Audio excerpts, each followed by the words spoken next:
Bonjour, c'est une grande joie d'être avec vous pour ce temps de lecture divine. Aujourd'hui, c'est le 11 août 2021 et nous faisons mémoire de Sainte Claire Vierge.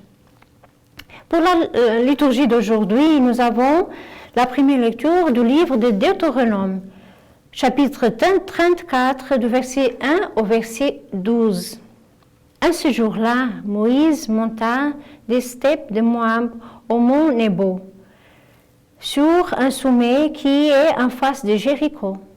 Le Seigneur lui fit voir tout le pays, Galade jusqu'à Dan, tout Nephtali, le pays d'Éphraïm et de Manassé, tout le pays de Juda jusqu'à la Méditerranée, le Negev, la région du Jourdain, la vallée de Jéricho, ville des palmiers, jusqu'à Soar. Le Seigneur lui dit, « Ce pays que tu vois, j'ai juré à Abraham, à Isaac et à Jacob de le donner à leur descendance. Je te le fais voir, mais tu n'y entreras pas. » Moïse, le serviteur du Seigneur, mourut là, au pays de Moab, selon la parole du Seigneur. On l'enterra dans la vallée qui est en face de Beth-Péor, au pays de Moab. Mais aujourd'hui encore, personne ne sait où se trouve son tombeau. Moïse avait 120 ans quand il mourut. Sa vue n'était pas baissée, sa vitalité n'avait pas diminué. Les fils d'Israël pleurèrent Moïse dans les steppes de Moab pendant 30 jours. C'est alors que s'achevèrent les jours du deuil de Moïse. Josué, fils de Nun, était rempli de l'esprit de sagesse, parce que Moïse lui avait imposé les mains. Les fils d'Israël lui obéirent. Ils firent ce que le Seigneur avait prescrit à Moïse. Il ne s'est plus levé en Israël un prophète comme Moïse, lui que le Seigneur rencontrait face à face, que des signes et des prodiges le Seigneur l'avait envoyé accomplir en Égypte, devant Pharaon, tous ses serviteurs et tout son pays. Avec quelle main puissante, quel pouvoir redoutable, Moïse avait agi aux yeux de tout Israël. Parole du Seigneur, nous rendons grâce à Dieu. Donc dans cette première lecture, nous voyons comment le Seigneur fait Moïse voir la terre promise. C'est la promesse qu'il avait faite à Abraham, Isaac et Jacob, fait le voir, mais Moïse ne va pas y entrer. Ça veut dire qu'il va mourir dans le territoire devant la terre promise. Et c'est Josué qui va continuer cette mission de conduire le peuple et d'introduire le peuple dans la terre promise. On va dire de Josué, fils de Nun, était rempli de l'esprit de sagesse. Donc vraiment, était un homme sage, mais avec la sagesse de Dieu, parce que Moïse lui avait imposé les mains. Donc c'est comme on fait aujourd'hui pour transmettre aussi un ministère, une traduction, une mission spéciale, même dans l'Église, par exemple pour les ordinations, continue d'imposer les mains. Ça veut dire d'être en communion, de continuer la même mission, le même ministère de celui qui va imposer les mains. Donc c'est ça qui s'est passé entre Moïse et Josué. Moïse impose les mains à Josué et Josué va introduire alors le peuple. Qu'est-ce qu'on dit de Moïse? Il n'a pas eu un autre comme Moïse. Il va dire, il ne s'est plus levé en Israël un prophète comme Moïse. Vraiment, pourquoi? Parce que le Seigneur le rencontrait face à face. Il a fait vraiment des merveilles dans la terre d'Égypte, mais surtout parce qu'il avait une intimité très profonde avec Dieu. C'était face à face. Donc, pour le psaume d'aujourd'hui, c'est le psaume 65. Acclamez Dieu toute la terre, fêtez la gloire de son nom, glorifiez-le en célébrant sa louange. Dites à Dieu que tes actions sont redoutables. Venez et voyez les effets de Dieu. Ses espoirs redoutables pour le Fils des hommes. Peuple, bénissez notre Dieu, faites retentir sa louange. Venez écouter, vous tous qui craignez Dieu. Je vous dirai ce qu'il a fait pour mon âme. Quand je poussais vers lui mon cri, ma bouche faisait déjà son éloge. Alors, dans le psaume, on va dire, acclamez Dieu, fêtez la gloire de son nom, glorifiez-le.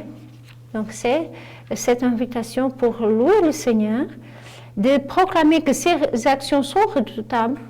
Et ce n'est pas seulement dans le temps de Moïse ou de Josué, c'est aujourd'hui, l'action de Dieu vraiment est redoutable. Et en même temps, il va dire, venez, écoutez, vous tous que craignez Dieu, je vous dirai ce qu'il a fait pour mon âme. Là, on dit souvent que c'est témoigner, ce que le Seigneur a déjà fait dans ma vie. Souvent, nous attendons des nouvelles choses, des nouvelles miracles, des nouvelles actions de Dieu, mais il faut d'abord raconter tout ce que le Seigneur a déjà fait. Pour l'évangile d'aujourd'hui, c'est l'évangile de Saint Matthieu, chapitre 18, du verset 15 au verset 20. En ce temps-là, Jésus disait à ses disciples, « Si ton frère a commis un péché contre toi, va lui faire des reproches seul à seul. S'il t'écoute, tu as gagné ton frère. S'il ne t'écoute pas, prends un plus avec toi, 1 ou 2 personnes, afin que toute l'affaire soit réglée sur la parole de 2 ou 3 témoins. S'il refuse de les écouter, dis-le à l'assemblée de l'Église. S'il refuse encore d'écouter l'Église, considère-le comme un païen et un publicain. Amen, je vous le dis, tout ce que vous aurez lié sur la terre sera lié dans le ciel. Et tout ce que vous aurez délié sur la terre sera délié dans le ciel. Et pareillement, Amen, je vous le dis, si 2 d'entre vous sur la terre se mettent d'accord pour demander quoi que ce soit, ils l'obtiendront de mon Père qui est aux cieux. En effet, quand 2 ou 3 sont réunis à mon nom, je suis là au milieu d'eux. Acclamons la parole de Dieu, louange à toi, Seigneur Jésus. Alors, aujourd'hui, nous voyons comment on doit régler les affaires entre nous. S'il y a quelque chose, c'est quelques moments d'incompréhension, de difficulté avec nos frères, comment on doit faire? D'abord, l'Évangile va nous dire, si ton frère a commis un péché contre toi, va lui faire des reproches seul à seul. Ce n'est pas si tu as fait quelque chose, non, ton frère t'a blessé, t'a fait quelque chose, a commis un péché contre toi, offensé. Donc, qu'est-ce que tu dois faire? Le chercher toute seule, les 2, pour parler. S'il va t'écouter, tu as gagné ton frère. S'il ne t'écoute pas, il faut encore chercher d'autres personnes, 1 ou 2 personnes, pour régler la situation. Si même comme ça, il n'accepte pas qu'il a fait quelque chose tort, donc il faut demander l'aide de l'Église, l'Assemblée de l'Église. Et si même comme ça, il refuse de reconnaître et de recommencer, alors il faut le prendre, le considérer comme un païen ou un publicain. Qu'est-ce qu'on veut dire avec ça? Ce n'est pas le mettre dehors ou de le tourner le dos, non. Qu'est-ce qu'on faisait devant les païens et les publicains? On priait pour eux. On ne l'abandonnait pas, mais on continuait de prier. Et c'est ça que nous sommes appelés à faire. Souvent, on veut résoudre les choses à partir de nous-mêmes, ou on va chercher des personnes à l'extérieur pour régler. Non, d'abord, il a tout un chemin de conversion, de toucher le cœur, de parler, de faire la paix. Et après, si on vérifie qu'on n'arrive pas, parce que la personne vraiment est convaincue qu'elle est dans la vérité, comme si elle était obstinée, donc à ce moment-là, il faut attendre avec la prière. Il y a des situations qu'on va résoudre d'abord avec la prière, et après le Seigneur va ouvrir le chemin de ton frère pour que le dialogue soit possible. Donc c'est comme ça que l'Évangile nous apprend aujourd'hui à régler la situation dans ce cas. D'un autre côté, je vois aussi, ça m'a beaucoup marqué, cette phrase, quand 2 ou 3 sont réunis en mon nom, je suis là au milieu d'eux. Donc, ce que fait vraiment la communion entre nous, malgré les difficultés, comme je disais, c'est la présence de Jésus. Donc, cette certitude, si nous sommes là, au nom du Seigneur, 2 ou 3, ou plusieurs que ça, mais c'est cette certitude que le Seigneur est parmi nous, qui est entre nous, qui va nous faire vivre en paix et en communion et régler toutes les autres situations. C'est cette certitude que celui qui nous rassemble, c'est le Seigneur. Pas des qualités humaines, pas des choses. On ne s'est pas choisi souvent. C'est le Seigneur qui nous a rassemblés, et alors c'est au nom de Jésus, rassemblés au nom de Jésus, qu'on va faire et bâtir toute la communion entre nous. Aujourd'hui, nous célébrons alors la mémoire de Sainte Claire. Elle est née à Assise en 1193, imitant l'exemple de son concitoyen François d'Assise. Elle suit le chemin de la pauvreté et fonde une ordre monastique, les Clarisses. Sa vie a été marquée par une grande austérité, mais riche en œuvres de charité et de piété. Elle est morte en 1253. Donc, à l'exemple de François, ils sont de la même ville, nés dans la même ville et dans la même époque. Donc, Sainte Claire va suivre l'exemple de Saint François d'Assise et va vraiment vivre le chemin de la pauvreté et fonder une ordre qui existe jusqu'à aujourd'hui. Donc, il a plus de 800 ans, je le crois. Donc, vraiment, ce qui est de Dieu, ça demeure. Ça demeure. Donc, Sainte Claire a beaucoup inspiré les filles de l'époque, mais jusqu'à aujourd'hui, à travers la consécration, dans la pauvreté et aussi dans le recueillement, dans une vie de silence, de prière, d'adoration, une vie exclusivement pour le Seigneur. La lecture d'aujourd'hui, la patristique, c'est de la lettre de Sainte Claire à la bienheureuse Agne de Prague. Heureux celui qui obtient de participer au banquet sacré afin de s'unir du fond de son cœur à celui dont toutes les bienheureuses troupes du ciel admirent continuellement la beauté, dont l'amour est blessure et la contemplation nourriture, dont la bonté nous rassasie, dont la douceur nous enivre, dont le souvenir est une douce lumière, dont le parfum fait revivre les morts, dont la vue dans la gloire rendra bienheureux tous les citoyens de la Jérusalem d'en haut. Ça veut dire quoi? Elle va dire heureux celui qui participe au banquet sacré.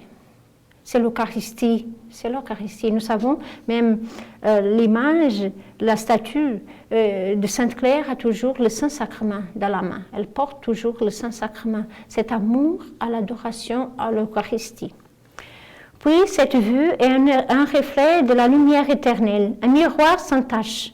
Regarde chaque jour ce miroir, ô Reine, épouse de Jésus-Christ, pour y regarder continuellement ton visage. Ainsi tu pourras t'embellir tout entière, à l'intérieur et à l'extérieur, revêtir des habits brodés, te parer des ornements et des fleurs de toutes les vertus, comme il convient à la fille et à l'épouse très chaste du souverain roi.